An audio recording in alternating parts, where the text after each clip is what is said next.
للذين يؤلون من نسائهم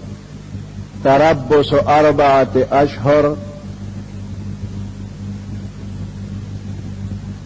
د جاہلیت په زمانه کې د عربو جاهلانو چې بخپل خزلا زورنه ورکولا نو قسم به وته اخوړ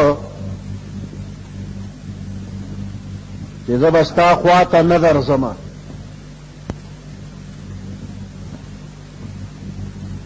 نو دا قسم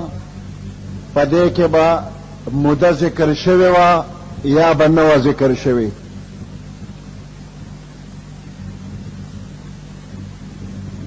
نو بغیر د مودې د ذکر نه یا که موده به ذکر و نو 4 میاشتې به وه یا د 4 میاشتو نه به زیاته موده وه. نو که داسې قسم به چا وخوړه چې په هغې کې به د مودې ذکر نه یا موده به 4 میاشتې وه یا به د 4 میاشتو نه زیاته وه او دا بنده به خپلې بیبي ته په 4 میاشتې کې ور نه رغې نو دې سړي باندې به د خپله بیبي طلاقه شوه. او که د 4 میاشتو پوره کېدو نه مخکې به ورغې نو ښځه به طلاقه نه شوله او د قسم کفاره به پې لازمه شوه. او 4م نمبر دا چې د 4 میاشتو نه کمه موده به یې یاده کړه لکه میاشت یا 2 3 نو که 4 میاشتو نه کمه موده به یې یاده کړو او قسم به یې کړی نو که دغه موده کې به دې نږدې نه شو نو د ده قسم خو تر سره شو پوره شو خو ښځه پې طلاقه نه ده. او که دغه مودې پوره کېدو نه مخکې دې ورغې نو قسم یې مات که د قسم کفاره به ورکړي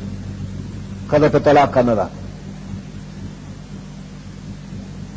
نو د 4 میاشتو نه کمه موده کې یاده کړې وه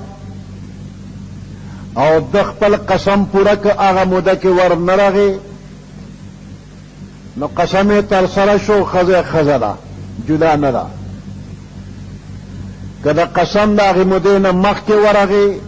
نو قسم یې مات که د قسم کفاره پې شته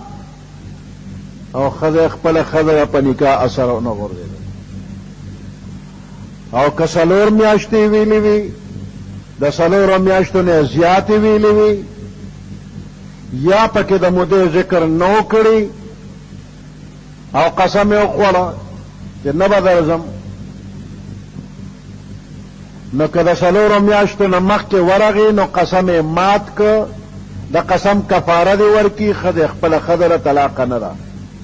او که 4 میاشتې کې ور نه رغې نو قسم خو یې تر سره شو خو ښځه پې طلاقه شوه پردی شوله.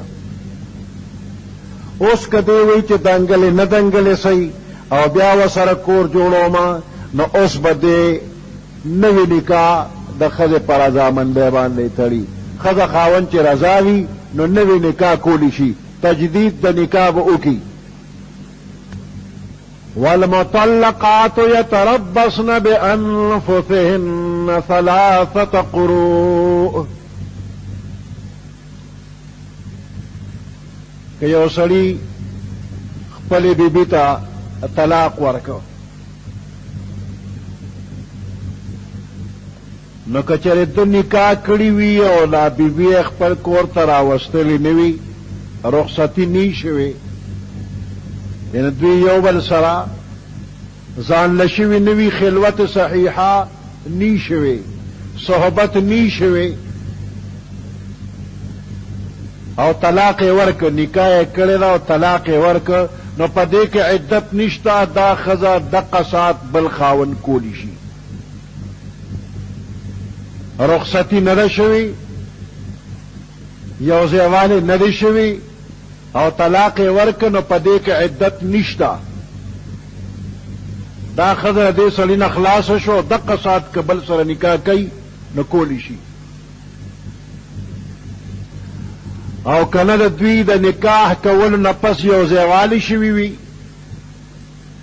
د خاوند کور ته راغلی وي، خلوت صحیحه یا صحبت شوي وي او دې سړي طلاق ورکړ،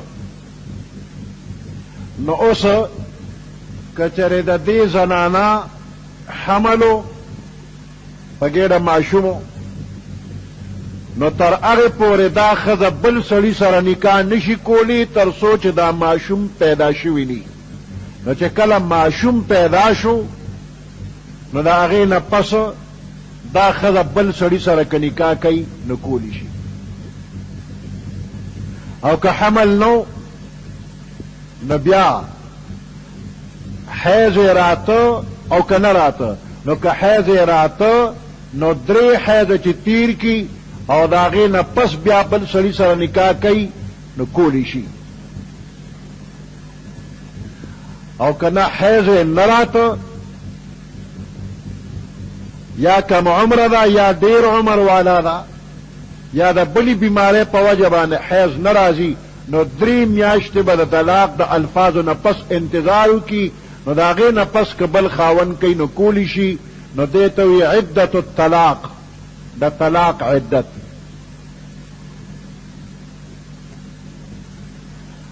او که د یوې ښځې خاوند مړ شو نو دا بل خاوند کولی شي، نو چې خاوند یې مړ شو نو که د دې حمل وو نو د ماشوم پیدا کېدو پورې د انتظار وکړي، د هغې نه پس که بل خاوند کوي نو کولی شي. او که حمل یې نو نو 4 میاشتې او 10 ورځې به انتظار کوي، که حیض راځي او که نه راځي، خو چې نکاح یې شوې ده او حمل نشته، خاوند مړ شو نو 4 میاشتې او 10 ورځې به انتظار کوي. دې ته عدت الوفات وایي.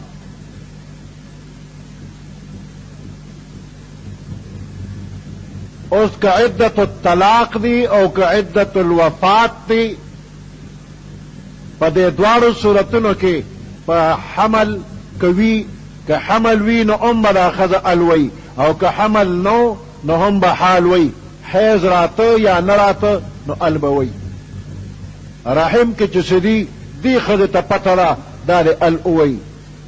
چې د عدت په حساب کتاب کې غلطۍ را نشي. کومه زنانه چې په الله ایمان وي، د قیامت په ورځ ایمان وي، ابه دروغ نه وي، پټول به نه کوي، رحم کې چې څه وي نه به بیان کړي.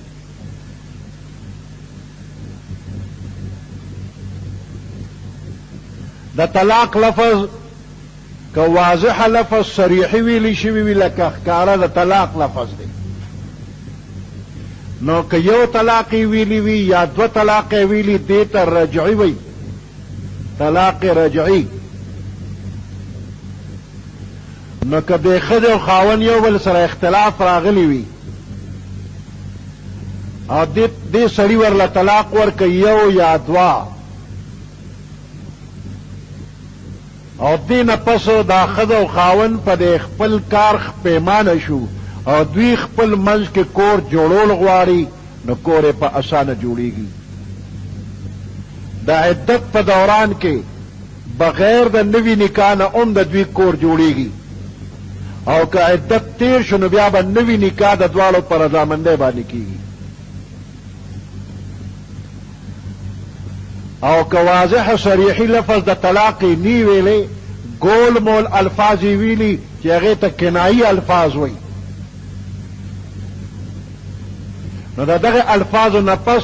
طلاق باین واقع کیږي. او طلاق باین کې بیا طریقه دا ده چې دا ښځه او خاوند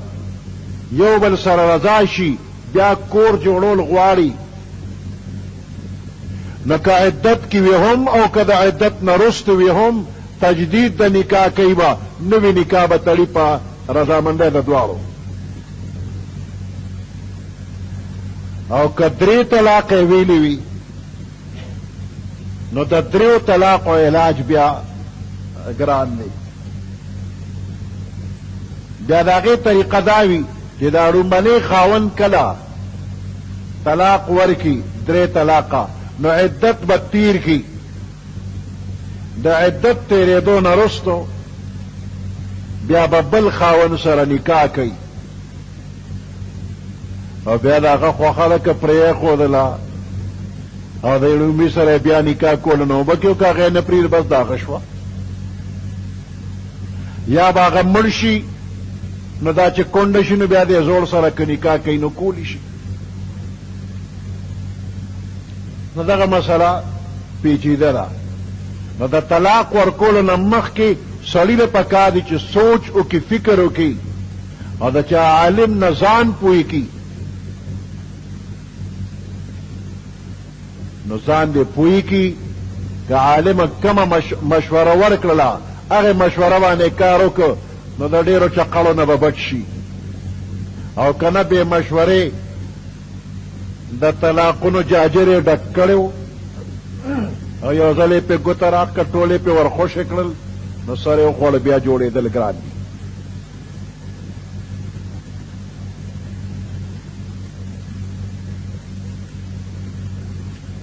والمطلقات يتربصن بأنفسهن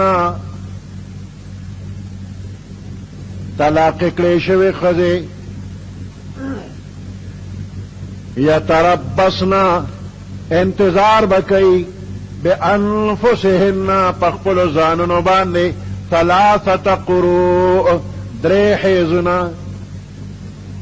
حیضو پورې به انتظار کوي